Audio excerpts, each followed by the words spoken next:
Fervent Manifesto by Mercedes Villalba. Edited by Calipso Press.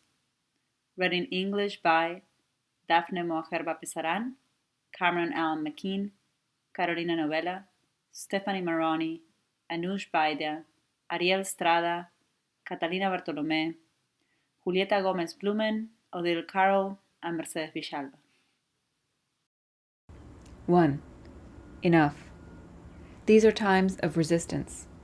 Maybe all times are times of resistance, but this right now feels pressing. The killing and the taking, ticking in our ears, deafening. Feels like we should be outside, hunting for snakes, biting on knives, kicking on doors. There are times when what has been taken pains us more, when the dead don't sit still. This is one of those times. A time of shaking grounds. 2. Rubbing dirt in our eyes. In opaque grounds is exactly where the roaming happens. What is not sitting still is not just the dead, but the dirt around them, the rocks and the minerals, and the thousand nooks in which the ground has hidden their remains. The inert. That which by careful training of our attention was classified as the negation of life. What doesn't sit still is the blasted landscape that by being ignored as barren was set up only for extraction. This is what is teaching us to see. It is in times like this when joy becomes a political matter. We demand the right to survive in our happiness, to thrive in our joy without that getting us killed. So it becomes a matter of care to sustain and nourish that joy whenever it's found. It is not amoral to be happy in times of death. We have the right to defend our life, to make an ethical stand of its resilience. It is key to defend our joy, and for that we might be forced to craft bubbles, pockets of air and spaces of exception, even isolated, hidden spaces where to go for nourishment or rest. We should make many such spaces, even if they are temporary. We can craft the weirdest, most creative of exceptions inside these pockets. Imagine new stories, write new rules. In times like this, we are fighting for our right to the future.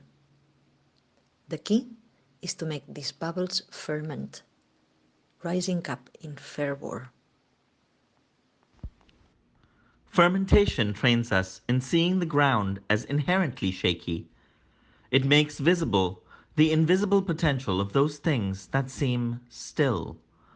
The surface of a cabbage leaf, the smooth quarrel of clay, both brimming with life and time. It also teaches us to feel time as this powerful thing to be unlocked, a softness, an exciting tanginess. The perversity of late liberalism knows no boundaries when it comes to training the consumer's attention to these textures as signs of decay and disease. Which better signal that they are something revolutionary? What fermentation shows us is the invisible connection of everything. Bubbling life unlocked in things that are hidden from us by the opacity of matter.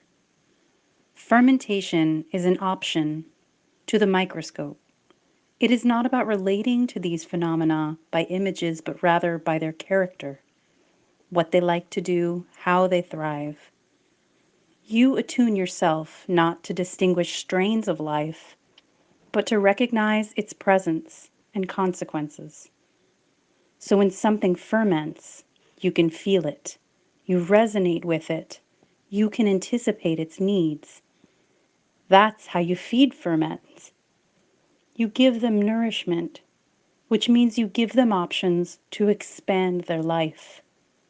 You learn to cultivate the future. 5. Politics. What are the politics of fermentation?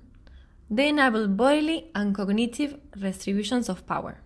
Fermentation teaches us that bubbles are not static, that fervor is exciting and possible, and that change is always there. In times of darkness and despair, where the most terrifying subjectivity seems to be the one in power, we cry for a call to be expansive. Learn from those who ferment mountain dew. Listen to the voices that challenge the limits of your body. Make them keen. We will make ourselves into rocks, attune ourselves with the minerals that make our nails, with the back skin that shapes our hair, the old platness of our ears, the mollusk of our sinus. We will crawl and stay still for as long as we wish, expanding our presence. The more you tighten that lock, the more you polish the border, the more force we will accumulate. We don't mind spilling, for spilling is expanding. We are many. We are many. We are many. We are powerful in our multitude. Leave us unattended and we will change the fabric of matter. Attunement to the microscopical networks of bacteria, fungi, lichens, and roots that make matter opaque gives you control over technologies of recuperation. It teaches the power to recover blasted landscapes, the best kind of co-option.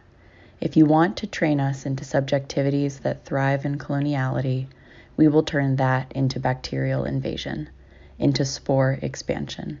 We will colonize, but not to sustain your hierarchies of inequality, not to feed your machinery of fear.